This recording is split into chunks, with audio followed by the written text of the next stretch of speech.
Salve, salve rapaziada, beleza? Como é que vocês estão? Conta pra mim.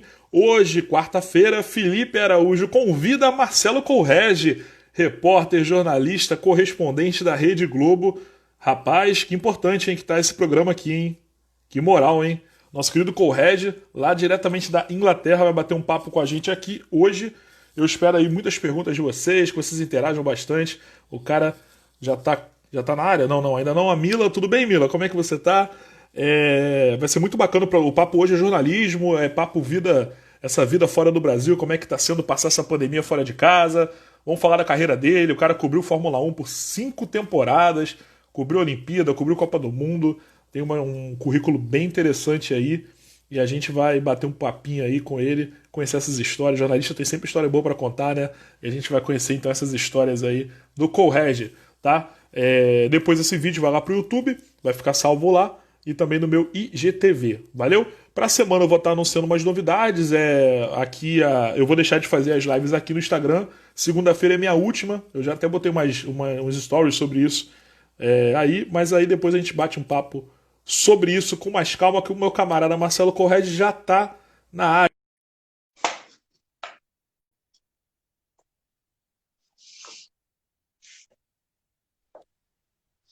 Fala, Correge! Tudo bem, Felipe? Beleza? Tudo bem, cara? Que honra ter você por aqui. Muito obrigado por ter aceito esse convite aí para esse bate-papo, meu camarada. Valeu, obrigado. Eu que agradeço o convite. Me fala aí, tá na Inglaterra então, né? Tem um ano já que eu estou morando aqui em Londres como correspondente da Globo, do esporte da TV Globo, primordialmente, fazendo matéria sobre o esporte para os programas do esporte da TV Globo, como Globo Esporte, Esporte Espetacular, mas também do Sport TV, escrevendo para o site globoesporte.com. Acontece que, em tempos de pandemia, a força-tarefa para trabalhar com jornalismo é muito grande e, por isso, eu tenho feito muita coisa para o jornalismo, né, nos últimos tempos. E como é que tá sendo, cara, passar toda essa. Começou a pandemia, você tava no Brasil, tava já na Inglaterra, né? Já tem um ano que eu estou aqui. Eu já estou Já até no tem um ano, segundo mês, então. já mudei até de apartamento. Desde que eu Caramba! cheguei. E como é que tá sendo, cara? De repente você vai para ir para cobrir prioritariamente esporte, como você disse, e de repente o mundo vira de cabeça para baixo, você tá fora de casa, tá fora do seu país, vai enfrentar um momento único na história aí. É um momento difícil, assim, né, cara, que exige muita concentração da gente no trabalho, assim, e no que a gente precisa fazer dentro de casa para manter a rotina de trabalho com eficiência, assim, né, se informando e passando as informações, filtrando o que é mais importante. E, assim, tem sido um desafio. Mas aqui, as restrições de movimentação já começaram a ser um pouco aliviadas, né? Porque os números estão bem mais baixos do que já foram aqui, então você está tendo, em média, ainda tristes 150, 200 mortes por dia, mas com um número de casos, novos casos de Covid-19 muito menor, e isso tem deixado o governo britânico mais confiante para abrir um pouco a sociedade. Então, nessa semana, a gente teve o anúncio do primeiro-ministro Boris Johnson dizendo que a partir do dia 4 de julho, restaurantes e bares já vão voltar a funcionar, mantendo o distanciamento de 1 metro entre as pessoas. Então, tudo que permite ter 1 metro de distância entre quem estiver ali fazendo, né, ou almoçando, ou jantando, ou fazendo qualquer atividade na rua, vai ser liberado. Agora, atividades que não permitem esse distanciamento, como, por exemplo, jogar bola, que é alguma coisa que eu gosto, né? No domingo eu estava jogando sempre futebol aqui, ainda não vai ser liberado nesse dia 4 de julho, que os ingleses esperam com tanta ansiedade. E, cara, eu vou te fazer uma pergunta, assim, por curiosidade. Como que tá sendo a visão do Brasil aí fora, velho? Porque, assim, o pessoal, todo mundo aí fora tá esperando, né? Baixar o número de casos, baixar o número de óbitos para poder reabrir e tudo mais. E a gente aqui tá reabrindo no momento de auge aqui da epidemia. É, Como é que tá sendo a visão aí dos ingleses, do pessoal do Reino Unido aí em relação ao Brasil? assim, eu vou citar o Renato Russo, né? O poeta que nos deixou nos anos 90. Piada no exterior. É isso. Infelizmente, assim. Infelizmente. Eu amo meu país, eu me preocupo com o Brasil, eu acompanho as notícias da melhor forma possível, nos veículos que são confiáveis, né? eu trabalho num, então eu sei qual é o Sim. processo de apuração, a seriedade com que as pessoas encaram as notícias e o desenrolar dos fatos, e sigo esses veículos de comunicação e tenho me informado e tenho ficado todo dia um pouco mais triste por causa disso.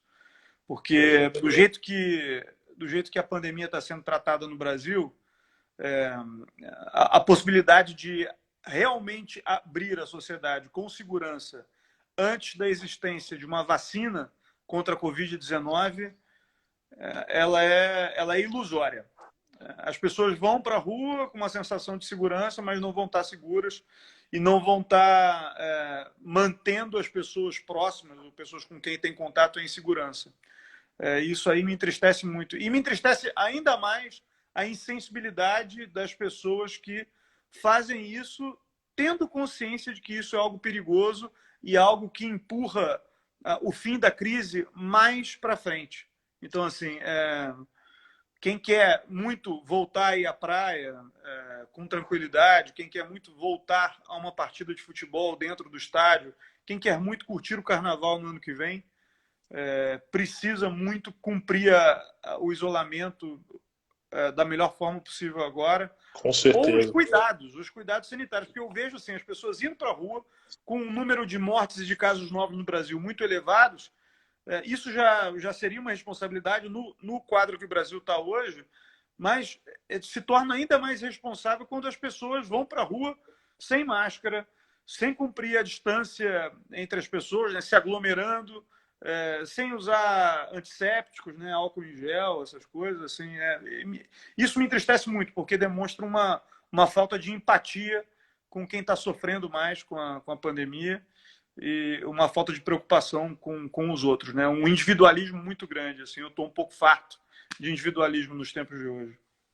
É muito complicado, uma pena que o nosso país tem que passar por isso e está sendo visto dessa forma, é muito chato mesmo. Mas passando aí essa fase inicial, que não tem como não ser esse assunto, infelizmente, vamos falar um pouquinho da sua carreira, meu camarada. Como é que começa a paixão pelo jornalismo? É uma coisa que desde criança você já queria? Surgiu de repente? Como é que foi? Eu sempre gostei muito de ler e de escrever. Quem gosta de ler e de escrever acaba trilhando um caminho ali de humanas, né? Eu pensei em ser professor de história, que é uma coisa que me interessa muito. Mas, infelizmente, no Brasil, a profissão mais nobre, depois dos médicos, ou talvez junto com os médicos, porque eu acho que educação salva, cura, não é muito valorizada e não é muito respeitada a profissão. Então, eu fui, assim, esse meu desejo de ser professor de história foi assim, murchado pelo meu pai, que achava que eu ia ter dificuldade para me sustentar e tal, e ele fez na minha cabeça, e eu acabei pegando uma outra coisa que eu gostava muito também, que era o jornalismo, né? A possibilidade de escrever, de estudar, né? de buscar informações e passar as informações de vários assuntos, né? Porque é uma coisa, embora eu seja muito visto e trabalhe como jornalista esportivo, eu nunca me considerei especialista no tema. Porque eu acho que quando a gente diz que a gente é especialista num tema, é meio que abrir mão de dizer também que você conhece outros temas, e eu acho que essa versatilidade é importante no jornalismo. Então, embora a minha carreira tenha sido construída e até hoje seja sustentada pelo meu trabalho com o esporte, eu gosto de trabalhar em outras áreas, eu gosto de estudar sobre outras áreas, porque jornalista, ele é jornalista de tudo. Ele não pode ser de uma coisa só. Quer dizer, poder ele pode, mas assim, se ele pensa na carreira dele a longo prazo, no mercado mais aberto possível, com mais possibilidades, ele precisa ser um pouco mais versátil.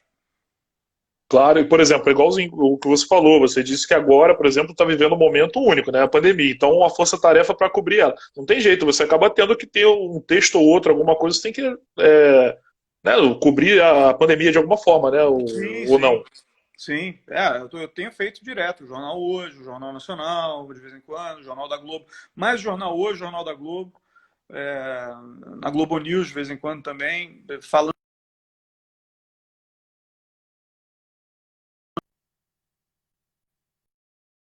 A Inglaterra estava vivendo aquela repercussão do Brexit que estava rolando, né? A Inglaterra Sim, saindo da União Europeia, foi um processo longo, todo mundo cobrindo isso. e os repórteres que são fixos do jornalismo aqui do nosso escritório de Londres estavam bem focados no Brexit, e aí começou a vir da Ásia um noticiário sobre o coronavírus, né? O Carlos Gil informando lá do Japão sobre a situação da Ásia, nosso amigo Carlos Gil. Sim, Carlos Gil, parceiro. E aí eu comecei, como o pessoal do jornalismo estava muito focado no Brexit, eu fui deslocado em alguns dias ali para falar sobre o coronavírus aqui. E até no dia que os ingleses trouxeram o avião com as pessoas, né, com nacionalidade inglesa que moravam em Wuhan, foi no fim de janeiro, foi o dia oficial do Brexit, dia 31 de janeiro. Eu estava fazendo ao vivo e reportagens sobre essas pessoas que estavam vindo lá de Wuhan, o primeiro epicentro do coronavírus, para o Reino Unido. E até falei aqui perto de um hospital, fui fazer um ao vivo perto de um hospital que fica aqui na região onde eu moro, perto do escritório da Globo também, que foi um hospital de referência no tratamento contra o vírus Ebola. Então, né, os ingleses, desde o início, eles tinham uma confiança muito grande que o sistema de saúde deles ia conseguir enfrentar a pandemia. Mas a verdade é que, sendo um sistema de saúde muito bom, tendo uma estrutura de saúde pública incrível, que consegue atender a maior parte da população, nem assim eles conseguiram ter um bom resultado. Porque o governo daqui dizia no início da pandemia que se houvesse um número de 20 mil mortos, que parecia assustador lá no início, teria sido um sucesso. E a Inglaterra, né, o Reino Unido, já passou de 40 mil mortes por causa do coronavírus. Ou seja, eles erraram muito também, porque eles ficaram negando a gravidade Sim. e a importância de se tratar a doença com o devido respeito, com as pessoas se isolando. O Reino Unido demorou muito a promover o isolamento social e deu no que deu, que é o que está acontecendo no Brasil também, infelizmente. Não dá para desafiar essa doença, ela foi derrubando o sistema de saúde em todo mundo, um país por país, né? Aliás, aí na Inglaterra tem, né, um sistema parecido com o nosso, até no que o SUS se inspirou um pouco, não foi? Exato, o SUS é inspirado no NHS, que é o National Health... Agora eu esqueci a tradução, tá tarde. Eu tô 4 horas na frente. Caramba! É 1 da manhã aí. Meu Deus. Mas o NHS, que daqui a pouco eu procuro aqui e falo para vocês o significado da sigla, certo? Ele inspirou o sistema público de saúde do Brasil, o Sistema Único de Saúde, o SUS. Porque é um sistema bem extensivo, que ele ainda data da época do bem-estar social, em que a política pública aqui na Inglaterra olhava muito de governos, né, trabalhistas. Aqui o sistema político é dividido em basicamente 2 partidos que dominam a política. Os Tories, né, os conservadores, que agora estão no poder, e os trabalhistas, né, os Labours, que ficaram no poder durante vários momentos da história. E o NHS é justamente um avanço ali que cresceu muito na época dos trabalhistas no poder aqui. E isso serviu de inspiração para o Sistema Único de Saúde implantado no Brasil posteriormente, né?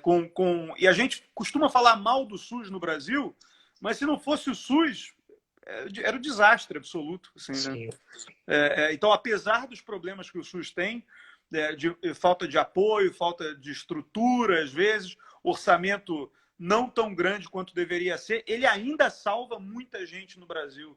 E os médicos e os enfermeiros do Brasil são heróis, assim. Eles são no mundo todo. Mas no Brasil, pelas condições de trabalho, eles são heróis, porque eles trabalham em condições muito piores do que no resto do mundo, aqui no Reino Unido, por exemplo. Com certeza, cara. Concordo com tudo que você falou assim embaixo. Voltando à carreira, o esporte sempre foi também uma vocação ou foi uma coisa também que acabou aparecendo, uma área que estava ali mais chamativa? Foi escolha profissional ou pessoal? Não foi escolha profissional, não, Felipe. Mas foi algo que, assim, a minha afinidade com o esporte foi ao encontro da carreira por ali.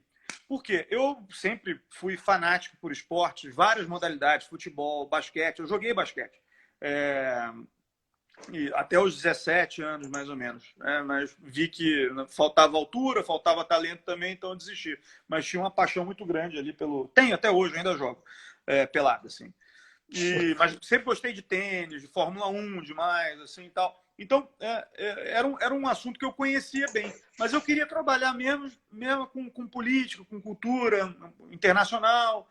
Quando eu fazia faculdade de jornalismo, essa era a minha cabeça, que eu não ia trabalhar com esporte, porque eu achava o esporte menos importante. Hoje em dia eu tenho a consciência de que isso é uma besteira, porque o esporte, através da transformação social que ele provoca na vida das pessoas, ele se torna algo tão importante quanto política, quanto cultura, quanto qualquer outro assunto, economia, para se tratar, para um jornalista tratar. Então, isso foi mudando com a minha cabeça, assim, né, ao passar dos anos cobrindo.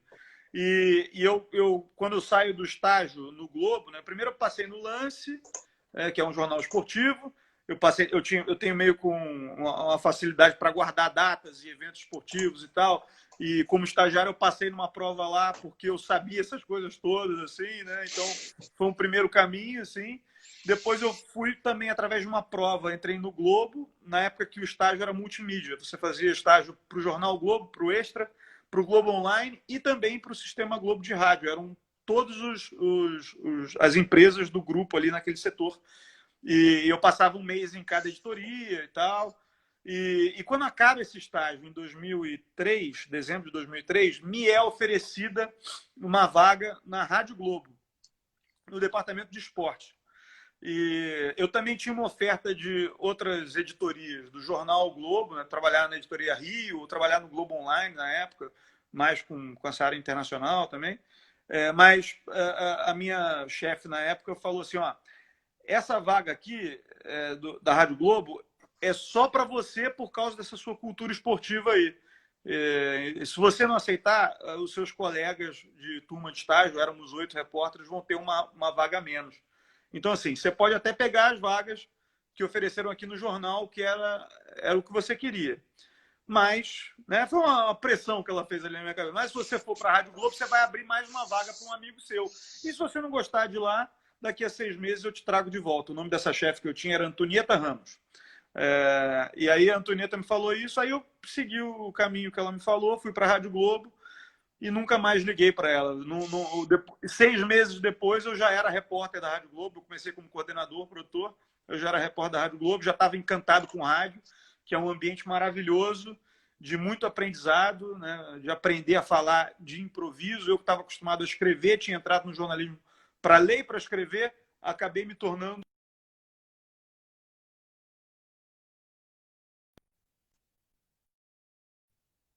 para mim na televisão também.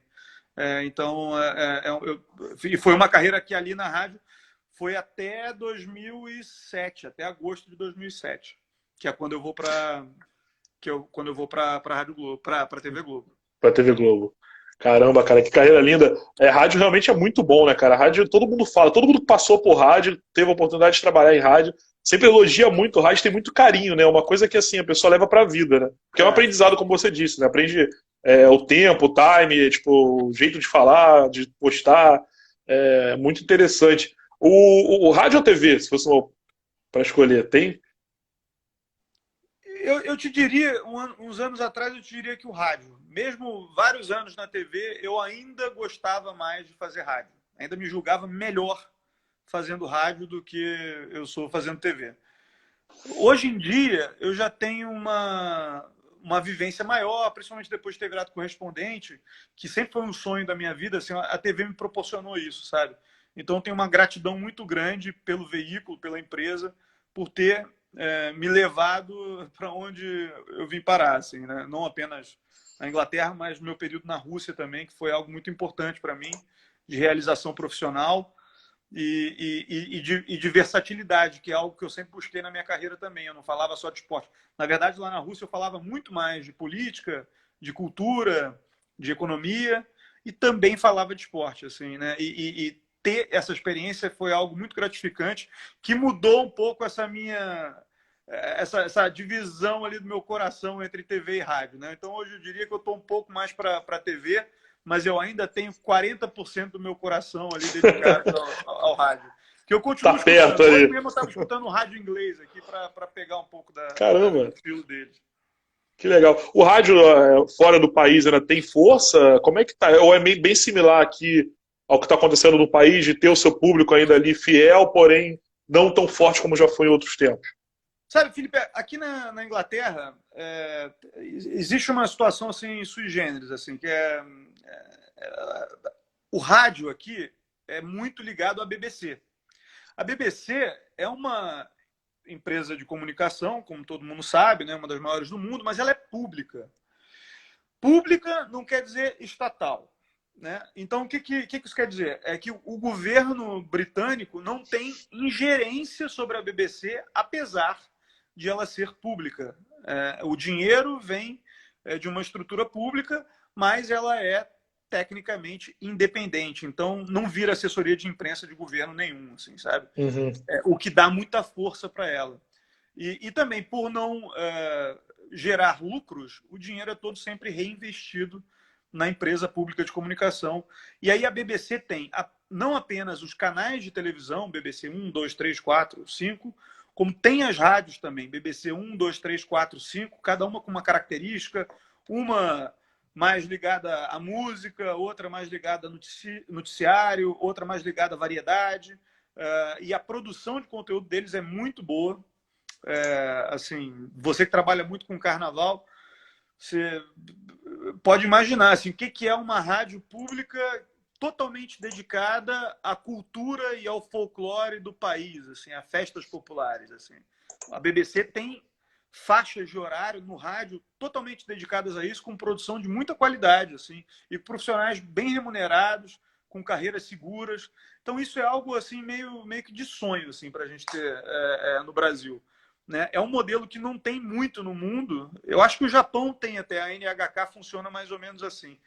Mas eu não encontro muito modelo paralelo, porque no Brasil, a TV Brasil ela é estatal, ela não é pública. Né? A Rádio Nacional também é estatal, não é pública. Então, você tem uma ingerência muito grande dos governos que estão no poder ali. Assim. Então, isso aí eu gostaria muito de ver no Brasil um dia. E aí, por que eu estou entrando tudo nisso? Porque o rádio daqui tem uma qualidade muito grande e com essas características, assim, e as pessoas escutam muito. E outra coisa muito importante, se faz.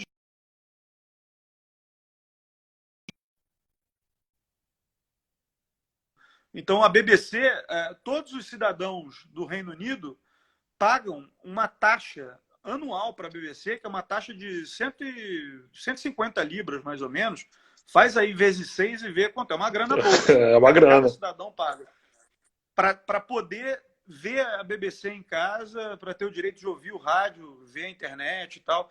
Mas é muito legal, porque fala tanto para o grande público, tem produção para o grande público, tem produção para áreas diferentes e tem a produção de rádio local. Então, assim, existe a BBC Nottingham, que é uma cidade lá do vôlei. Eu falei do vôlei porque mensagem porque o Bernardo entrou aqui. Bernardo, que honra, Bernardo, caramba! Que honra, que honra. Mas assim, a Nottingham é uma cidade do norte do país aqui, por exemplo, menor, né? E tem a BBC local ali, entendeu? Então, isso e com força e com estrutura. Então, isso é muito bacana, assim, né? Quando o rádio veículo que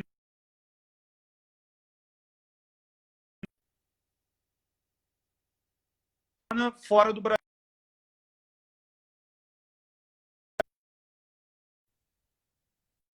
são de boa qualidade. Entendi, perfeitamente. E me fala uma parada aí, como é que é ser súdito da Rainha Elizabeth?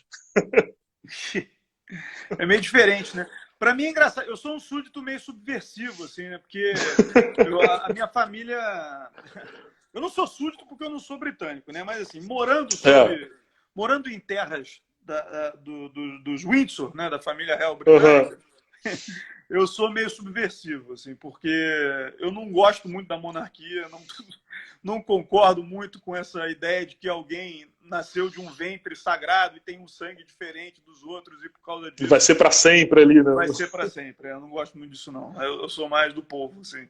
E por outro lado, também ainda tem uma outra questão, que é a minha família paterna, a mãe do meu pai, minha avó paterna, era de origem irlandesa, assim, né? E essa cultura da Irlanda foi muito forte na minha casa, assim, por causa disso.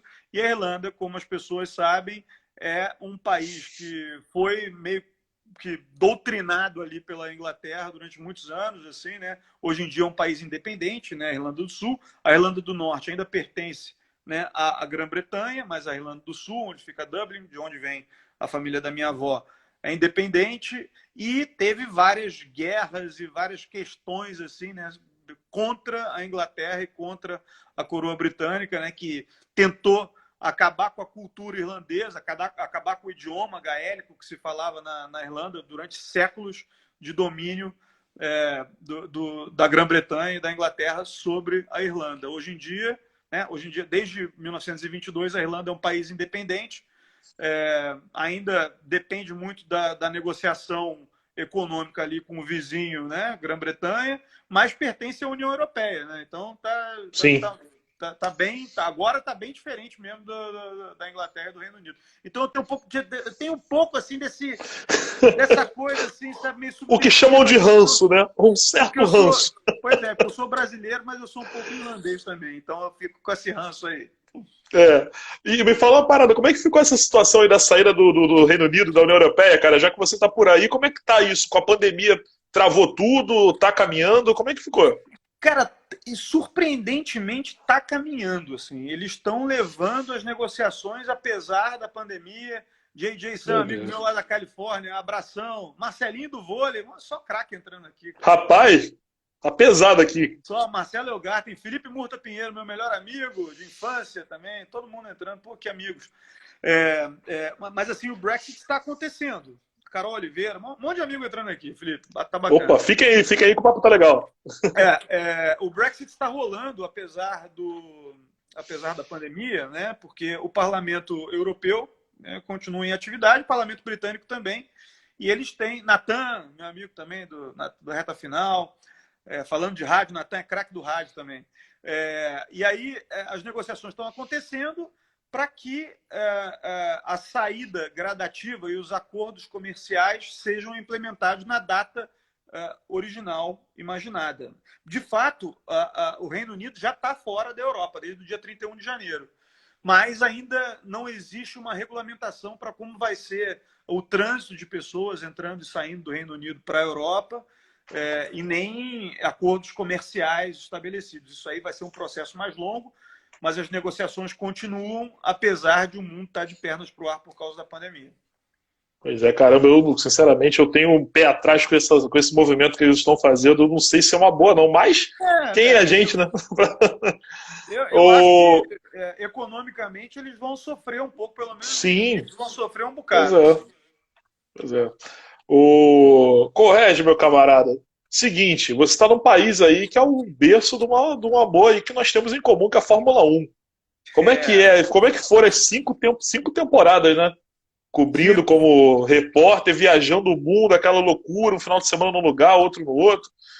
E agora tá aí, né? Acompanhando. Vai começar, né? Parece que começa agora em julho. Eu vou cobrir. Como foi essa correria aí? Como vai. No dia 5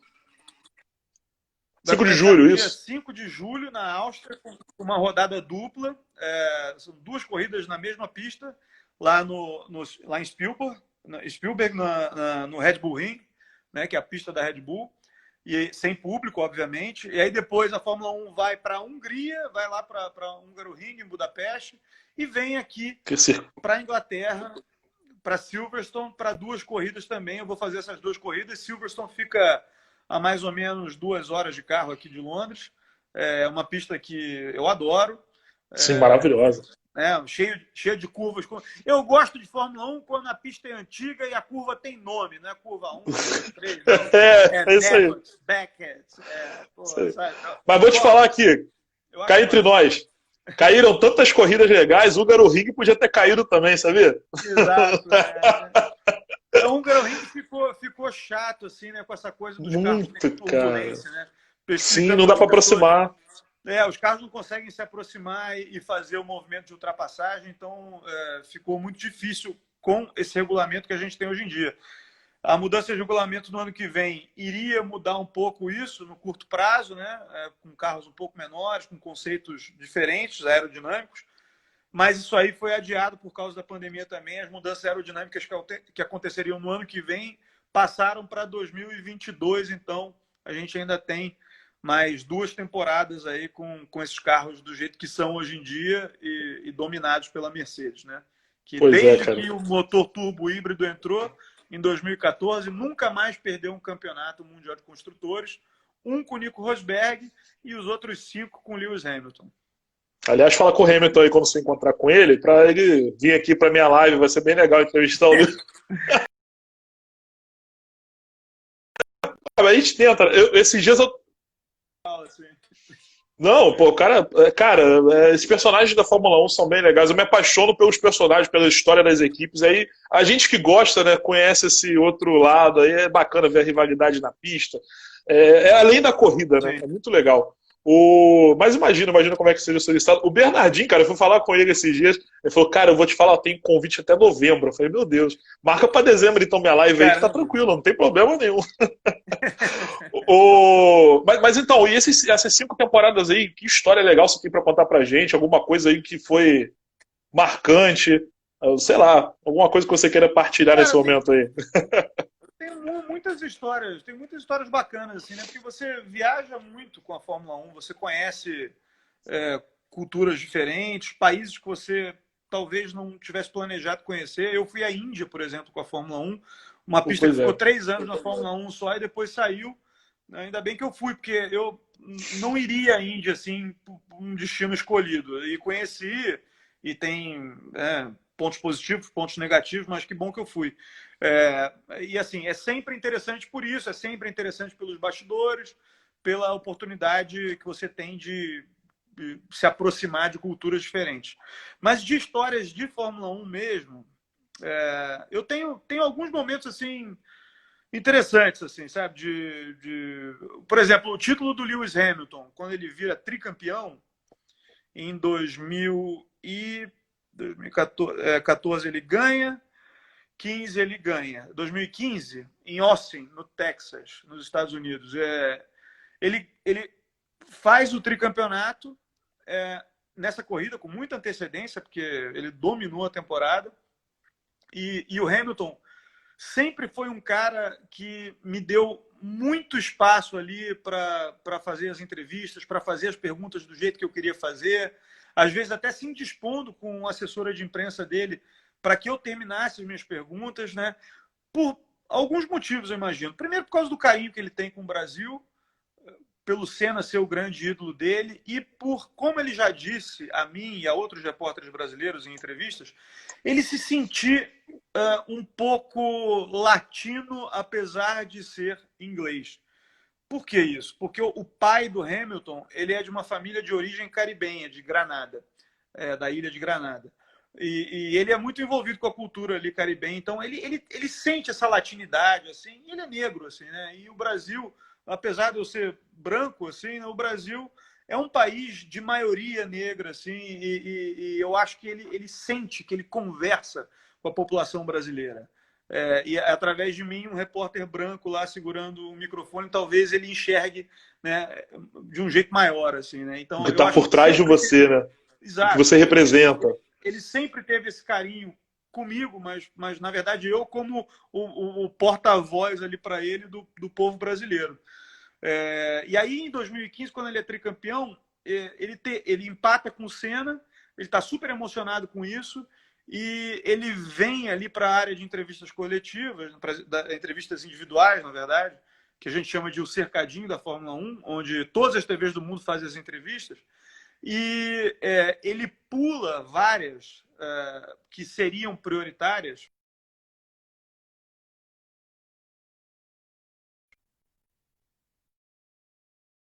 No Brasil, falando da mão dele de empatar com o número de títulos do Senna, assim, né? Igualar o número de títulos do Senna, o ídolo dele brasileiro, e fala com o coração. É uma entrevista ali de 4 perguntas, mas ela é muito emocionante, até nesse dia. Geralmente a gente faz 2 perguntas nesse ambiente ali quando o piloto está saindo, né? Mas era um momento muito especial, ele campeão. Eu fiz uma terceira, a assessora botou a mão no meu braço como se fosse para eu não perguntar mais. Uhum. E ele falou assim: não, deixa ele terminar a pergunta. Eu terminei a pergunta ele respondeu super bem, longo, assim, né? Dando detalhes e tal. E aí beleza, tiro meu microfone e ele fala assim: você quer fazer mais uma pergunta? Ele ainda tem esse momento ali de simpatia, de empatia.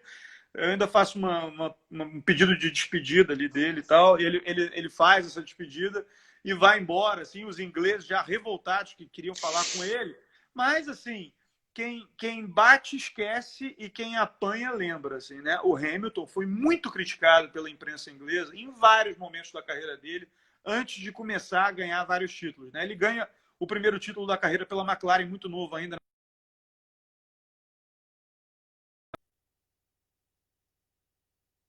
Títulos. Ele ganhava corridas, tinha bons resultados, mas não conquistava títulos. E a imprensa inglesa batia muito nele. E batia com aquele ar da aristocracia e com uma ponta de racismo também. E o Hamilton guarda um pouco isso, né? Então, quando você vê o Hamilton conversando com a imprensa inglesa, você não sente a mesma simpatia que ele tem com a imprensa brasileira, por exemplo. Porque ele guarda isso. Com certeza, a gente guarda. Você definiu tudo. Quem apanha, lembra, amigo. Tem pergunta aqui do Custódio Souza. Junete, você tá com saudade? Tá aqui, Augusto Gomes. Felipe, tô vendo vários amigos meus aqui. Tô muito Que satisfeito. bom, cara. Eu fico feliz, tá cara. lá na nossa live também. Fico muito feliz. Muito Custódio, bacana. Então, o Custódio perguntou se você tá com saudade da cobertura esportiva aqui do Brasil. Eu sinto saudade, né? Mas assim, eu tive um pequeno, desde que eu vim para cá, eu tive um pequeno momento ali, como se eu estivesse voltando à cobertura esportiva do Brasil, que foi ir ao Mundial de Clubes no Catar, cobrir o Flamengo lá, né? Então encontrei meus amigos de cobertura de futebol, trocamos muita ideia, ficamos 20 dias quase lá. Eu fui o primeiro repórter da Globo a chegar lá, então fiquei e o último a sair. Então eu fiquei bastante tempo e cobrindo ali Flamengo e tal. Foi bacana, assim, que me deu um pouco esse gostinho. Assim.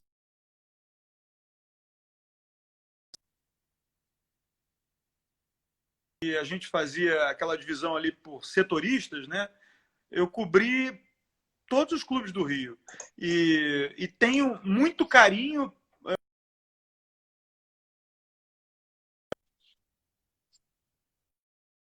sobre clube, sabe? Aquela coisa de ter contato com um dirigente, um jogador, criar fonte, o cara te passar uma notícia, que é uma coisa mais do dia a dia do rádio do que da TV.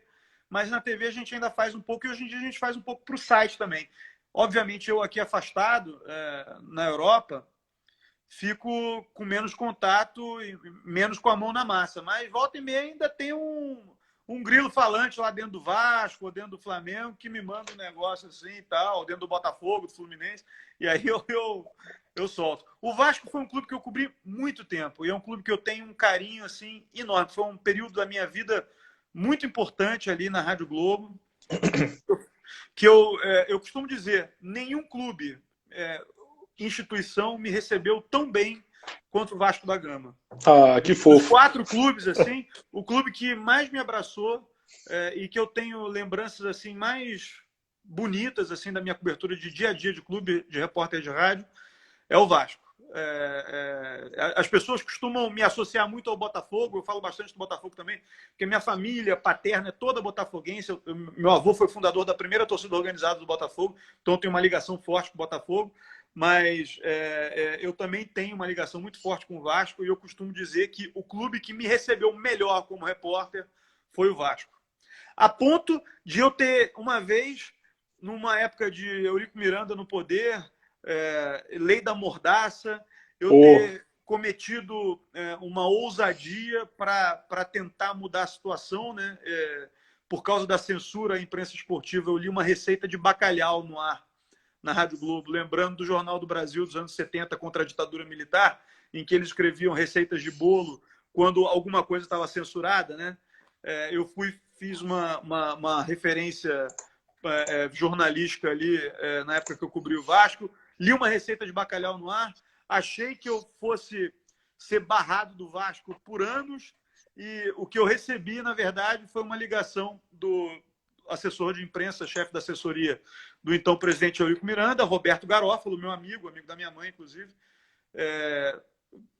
causando uma certa tensão, né? Ele fez um clima ali, amigo. Ele fala assim, amigo, pode falar? Você posso falar, garoto? Ele, olha, você passou um pouco dos limites hoje. Então, uma receita de bacalhau no ar no lugar do noticiário do Vasco. Eu falei assim, Garoto, a gente não tinha nada o que dizer, nenhuma informação do treino, todo mundo proibido de entrar no clube, eu tenho que fazer alguma coisa. Ele falou assim, aí eu perguntei para ele, mas eu tô barrado do Vasco? Ele, não. Na verdade, o presidente achou até engraçado o que você fez. E ele já está pensando em abrir o Vasco, e talvez você tenha ajudado um pouco com o que você fez. Que legal, cara. A minha mãe está aqui falando, ó. Lena Araújo Gourmet é minha mãe. Opa! E aí? Tudo bem? Trabalhou com ela. Oi, mãe. O Garófalo falou com ela, trabalhou com ela no Globo, muitos anos atrás. Nos anos 70. Legal, cara. 80. 70, 80. E eu vinha trabalhar com ele depois, muitos anos na frente, no Vasco, e criamos uma boa relação. Mas lá no Vasco eu também tinha, Felipe, uma relação muito carinhosa e muito bacana com alguns conselheiros do clube, assim, que hoje em dia, infelizmente, já não estão entre nós. O seu Amadeu Pinto da Rocha, que foi até candidato a presidente do Vasco, seu Rui Proença, seu Geraldo está vivo ainda, mas assim, pessoas queridas assim que abriram os braços para mim e me ajudaram muito na construção da minha carreira, lá nos meus anos de Vasco da Gama. Que legal, cara. Gratidão é um sentimento muito bacana, que legal não esquecer. A gente ajuda, né? Principalmente. A mamãe tá dando oi aí. Pois é. Ninguém nasce pronto, né, cara? Ninguém. Um ou outro começa do alto, dá sorte de começar do alto, mas mesmo assim precisa de alguma coisa para se manter. Não dá para. Sem conteúdo, sem bagagem, não fica, cara. Correto, seguinte, meu camarada. Felipe, a Ju Neres está me perguntando aqui se a minha mãe é jornalista. Deixa eu responder a Ju, que a Ju sempre faz perguntas boas. E sempre me perguntam isso também. Não, a minha mãe não é jornalista, a minha mãe é publicitária de formação. Ela trabalhou na área de promoções do Globo. E por isso ela conheceu um monte de gente lá no Globo, até que trabalhava na área, né, da redação mesmo, jornalistas de fato. E, curiosamente, o meu pai, que também não é jornalista, também trabalhava no Globo e conheceu a minha mãe no Globo. Meu pai trabalhava na área industrial, ele é engenheiro. Caramba! Trabalhava na gráfica do Globo, a minha mãe trabalhava na área de promoções. Os dois trabalhavam numa empresa jornalística sem serem jornalistas, né, se conheceram ali e eu acabei virando jornalista. Pois que legal, cara. Que história bacana. Olha só, é o seguinte, cara, você passou boa parte da carreira cobrindo eventos esportivos fora do país e como correspondente na Rússia aí, de maio de 17 a agosto de 18 e na Inglaterra desde junho de 2019. Então, assim, muita coisa você viveu fora do Brasil. Como é que é estar em contato direto com essas culturas, sociedade, sabe, estrangeira? Como é que é se adaptar a cada lugar que você chega? Cara, isso é a coisa mais fascinante assim que aconteceu na minha vida profissional. E eu costumo dizer que quando você vai para um lugar, você precisa ir com a cabeça o mais aberto possível, assim, né? Ter que tirar os seus preconceitos assim sobre o lugar, sobre as pessoas. Aqui na Inglaterra, por exemplo, esse é um exercício diário para mim, assim, né? Só um bastidor assim, eu me mudei de apartamento, o outro apartamento era na rua ali atrás. Os vizinhos eram péssimos e eu já fiquei com aquela coisa de generalizar. Ingleses desgraçados, tratam a gente mal, tal, preconceito. Trataram a Renata com uma certa xenofobia uma vez ali, né? Rolou um episódio assim na outra rua. Caramba, cara. E fiquei com isso assim, e aí eu me mudei de apartamento, vim para um prédio diferente, uma rua atrás, no mesmo bairro, e as pessoas são maravilhosas, já me chamaram aqui para beber na porta do prédio aqui, sabe? Me integraram aqui a comunidade, então já mudou minha cabeça completamente. Só para a gente ver como é que o lugar que você está influencia a ideia do macro ali, de um país, de uma cidade e tal. Por que eu estou falando isso também? Porque quando eu fui para a Rússia é o país que nós, ocidentais, que consumimos a cultura americana, às vezes sem nem perceber, né, vinda do cinema, criamos assim a Rússia como o inimigo antagonista do Ocidente, assim, né? Por causa da época da União Soviética e os filmes de Hollywood todos demonizando a União Soviética, os russos, comunistas e blá blá blá. Essas maluquices que existem até hoje aí no Brasil. Né? E, na verdade, quando eu cheguei lá, claro, você tem uma dificuldade de se integrar à sociedade, o idioma é uma barreira muito grande, mas eu tentei estudar ao máximo assim, para me aproximar das pessoas, através do idioma também, porque eu acho que isso quebra muitas barreiras. E o que eu percebi lá na Rússia foi um lugar assim fascinante, cheio de contradições, com um governo, como todo mundo sabe, né, com um cara que está lá há 20 anos no poder, 21 anos no poder, o Vladimir Putin, ou como presidente ou como primeiro-ministro. A gente acha isso meio louco. Ele é um cara que tem, né, posturas assim muito polêmicas politicamente, mas os russos continuam votando nele e na verdade, gostam dele. E eu, assim, eu vejo os defeitos do Putin, mas eu não gosto também de ficar julgando os russos que gostam dele. Por quê? Porque ele pegou o país destruído depois do governo Yeltsin e ele meio que melhorou a vida das pessoas lá. Então, assim, aquelas pessoas viveram situações muito difíceis antes dele e gostam da segurança ali com ele. Então, embora eu não concorde com a maioria das medidas dele como governante lá, eu respeito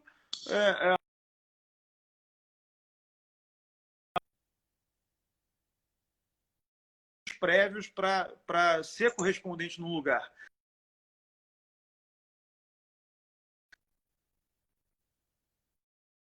Nossa, no Brasil isso é um absurdo. Eu tentava relativizar o que podia ser relativizado para poder traduzir melhor o país para o público da Globo que estava me vendo no Brasil, entendeu? Então, esse exercício para o correspondente, ele é diário e ele é muito importante. É claro, a gente não pode perder o senso crítico.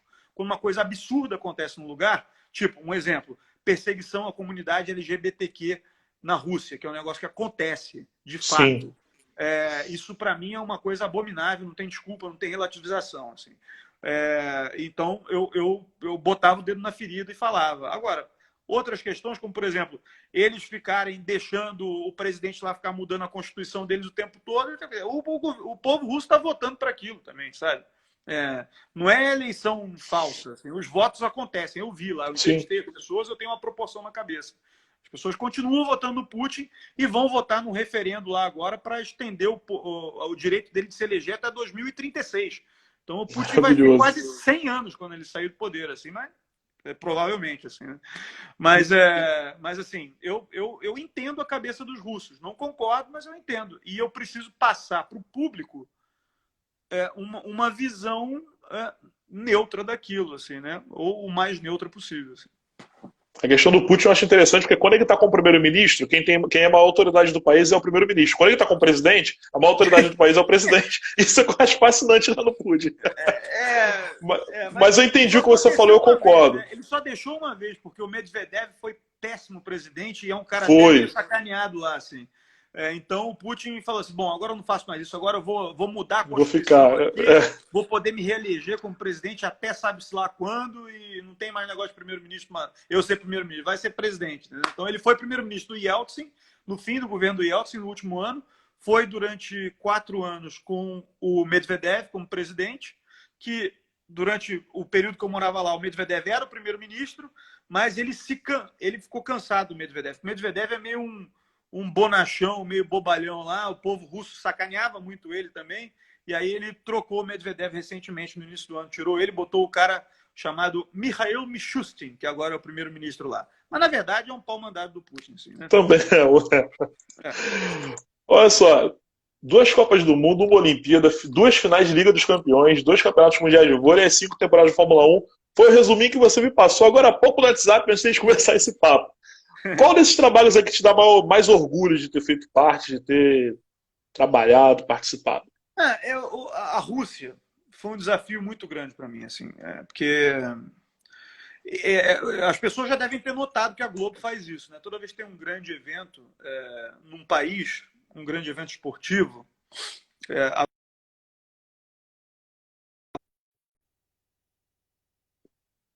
então precisa ter alguém lá falando sobre a cultura local e preparando o noticiário para o público da Globo.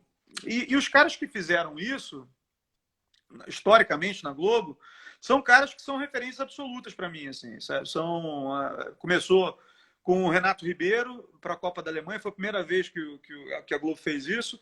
Então, o Renato foi morar na Alemanha, depois da Copa ele voltou para o Brasil, aí na Olimpíada de Pequim o Pedro Bassan foi para Pequim, aí depois ele voltou, aí depois na Copa da África do Sul o Renato foi de novo para a África, morar lá, e aí em Londres a Globo não tinha o direito de transmissão para os Jogos Olímpicos, né? Só o Sport TV transmitiu do nosso grupo, então não veio ninguém. Mas os eventos seguintes foram no Brasil. Copa em 2014, Olimpíada em 2016, então não teve ninguém. E aí o próximo fui eu, indo para a Rússia. Assim. Então aquilo ali era uma responsabilidade muito grande, porque eu tinha que, como os ingleses falam, assim, né, fill those shoes. Assim. Eu tinha que... Meu pé tinha que entrar no sapato que esses gigantes do jornalismo vestiram, assim, entendeu? Então era uma pressão danada. E eu falando de esporte, falando de política, de cultura, num país assim que tem muitas limitações. Assim, você conseguir uma entrevista na Rússia, você precisa mandar carta. Se você entrevistar o pipoqueiro na Rússia, precisa mandar uma carta para a Associação dos Pipoqueiros e tal. É uma Caramba. em russo. Então, assim, é tudo difícil. Você filmar no lugar, assim, sabe? É tudo muito difícil. E o idioma, eu não dominava o idioma quando eu cheguei lá, e nem domino até hoje. Eu converso, eu entrevisto em russo, mas eu falo um russo meio quebradinho, assim. Mas eu entendo tudo e eu converso, assim. Então, e eu não sabia, só que quando eu cheguei lá eu não conseguia. Então ainda tinha essa barreira. Então foi uma missão muito difícil e eu tenho muito orgulho do resultado, porque a gente fez reportagens muito bonitas no ar, e a Copa foi um grande sucesso, assim, do ponto de vista de audiência, de repercussão. Foi uma das Copas do Mundo com mais audiência e mais repercussão na tela da Globo e no Sport TV. E a gente já estava trabalhando nessa época integrado, né? Globo e Sport TV. Eu fazia para os dois canais. E para a Globo News, assim, uma vez ou outra fazia também. Então foi algo assim, muito gratificante, assim, muito difícil. Eu quase surtei, assim, né? Na última semana da Copa do Mundo, eu não tinha mais ideia na cabeça, assim, sabe? Eu estava exausto de um jeito que eu não conseguia dizer nem meu nome, assim, mas foi algo que me deu muito orgulho, assim, de fazer. Foi muito bacana. E aí agora, só falando dessa coisa dos correspondentes, o Gil foi para o Japão também nesse projeto, né? De preparar os Jogos Olímpicos de Tóquio para o público da Globo. Os jogos foram adiados por um ano. Né? Ganhou mais um ano de estadia. Vai ficar mais um ano lá. Assim, na verdade, o Gil, apesar dele ter ido depois de mim, na verdade ele é uma referência para mim, porque ele é mais antigo na Globo para mim, e sempre mais antigo do que eu na Globo, e sempre foi uma referência para mim, porque é um cara que eu sempre vi com um perfil de repórter assim, com o qual eu me identificava. Então eu queria ser assim, tipo o Carlos Gil, assim, entendeu? Queria que legal, que o cara. meu pé coubesse, né, traduzindo a expressão do inglês, que o meu pé coubesse nos sapatos de Carlos Gil. Que legal. Algo que eu fiz na Fórmula 1, porque quando o Gil sai da Fórmula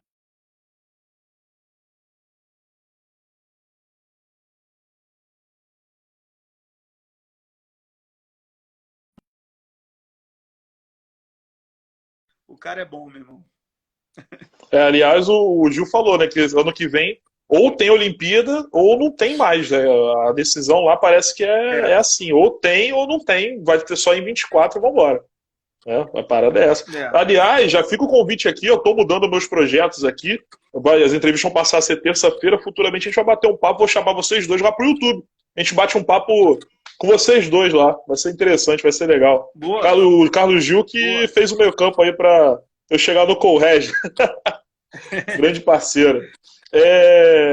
Colrege, seguinte, já tá faltando 6 minutinhos para terminar aqui o nosso papo. O maior mico da carreira, cara, qual foi? Cara, tem alguns, assim, né? Eu cometi várias gafes. Vambora, tem 6 minutos. Cometi alguns, mas vamos, eu tenho que pensar aqui rápido. Cara, eu quando estava começando na Fórmula 1, a minha primeira corrida fora do Brasil na Fórmula 1 foi o Grande Prêmio da Austrália, em 2013, né, cobrindo a corrida, assim. E foi um fim de semana que aconteceu tudo, porque teve uma tempestade lá em Melbourne e tudo caiu. E aí a programação foi atrasando. Foi tão. A gente ficou com a transmissão da classificação no sábado, mais de 3 horas no ar.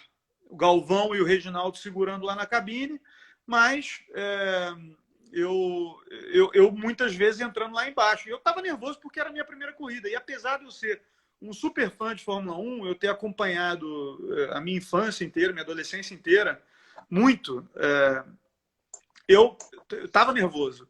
Eu estava inseguro. E quando você está inseguro, você... aliás, são duas coisas no jornalismo que te derrubam. Ou você está muito inseguro, ou você está seguro demais. Você precisa estar no meio termo para a tua concentração ficar total e você não falar nenhuma besteira no ar. E eu falei, cara, em vez de falar tem o graining do pneu, né? Quando o pneu está desgastando, ele faz aqui o que os ingleses chamam de graining, né? Que é o macarrãozinho do Burt. Macarrão. E é justamente nisso que eu quero chegar. E eu, em vez de falar macarrão, eu falei camarão. Nossa, velho. Eu falei e eu não reparei. E ninguém me corrigiu. E o negócio ficou. E, cara, eu fui espancado nas redes sociais por causa disso. Assim. Então, imagina, na minha primeira corrida eu falo uma besteira daquela, assim, até eu fazer as pessoas perceberem que eu estava nervoso, não era falta de conhecimento, era nervosismo, e eu confundi uma palavra e aquilo ficou. Foi difícil, porque o público da Fórmula 1 é muito exigente, assim, né? E aí eu fui pouco a pouco ganhando esse espaço. A temporada de 2013 foi muito importante. Em 2014 eu já consegui mudar um pouco essa impressão assim do público da Fórmula 1. E hoje em dia eles me respeitam assim. Os caras que eram mais críticos a mim no início conversam comigo assim de igual para igual. E eu tenho um orgulho disso, assim, sabe? Porque são pessoas realmente muito especializadas em Fórmula 1 que têm um conhecimento técnico de carro até muito maior do que o meu. O meu conhecimento é de bastidores e de história da Fórmula 1, que eu sempre pesquisei muito. Agora, de conhecimento técnico de automobilismo, esses caras assim são monstros, assim, caras que têm blogs e páginas na internet que são fantásticos. Eu tenho 2 outros episódios assim que aconteceram no rádio que eu fiquei com muita vergonha na época também. Um foi a minha primeira transmissão num jogo de rádio como repórter, que foi América e Portuguesa. Foi um jogo num sábado no Campeonato Carioca de 2003. Não, 2003 não, 2004. E aí a Rádio Globo transmitiu, porque não tinha nada para passar, então passou América e Portuguesa, direto do estádio dos Ventos Uivantes, na Ilha do Governador. E lá eu fiz a minha primeira transmissão, só que ninguém me avisou que tinha um negócio do retorno, ficar voltando no ouvido. Né? Então, nos primeiros 10 minutos de transmissão, eu parecia o Tonho da Lua, personagem de mulher. Nossa! Falando tudo assim, tipo sanduíche, daquele meme famoso da antiguidade da internet. E também na Rádio Globo aconteceu um outro negócio. O Maicon, que está hoje no... Não, era o Maicon? Era o Maicon. Que está hoje no Grêmio. Ele era da base do Fluminense. E ele tinha ido para o Madureira, na época. E eu fui fazer um jogo lá, Flamengo e Madureira. E eu não conhecia a cara dele na época, porque ele era da base do Fluminense, assim, tá. E aí, pô, cheguei nele. Eu cheguei num outro cara, como se fosse ele. Eu falei assim, ô Michael, não sei o quê, porque eu vi pela camisa e eu tinha anotado o número errado. E a fisionomia dele ainda não estava muito clara. Eu entrevistei um cara como errado, assim, entendeu? Então, nossa, cara. No rádio isso dói menos do que na televisão. Mas sim. Doído, assim.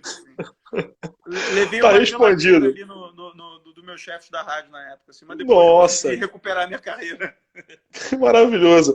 Correto, meu camarada, tá acabando aqui o tempo, tem mais 1 minuto e meio. A Ju falou aqui que terça vocês não podem, realmente terça não pode, mas a gente marca outro dia. Isso não tem problema, a gente marca um outro dia. Marca numa quarta-feira, que eu falei com o Gil numa quarta também. A gente marca numa quarta, fechou. Meu camarada, queria me despedir de você rapidinho. Muito obrigado, valeu pelo papo, foi muito, muito bom. Valeu, Felipe. Um abração e seguimos adiante. Vou continuar acompanhando suas lives aqui e o trabalho como fotógrafo que eu admiro já muito. Assim. Acho que quem... cara. O dom da imagem, o dom da fotografia é um negócio incrível. Assim. Parabéns, cara.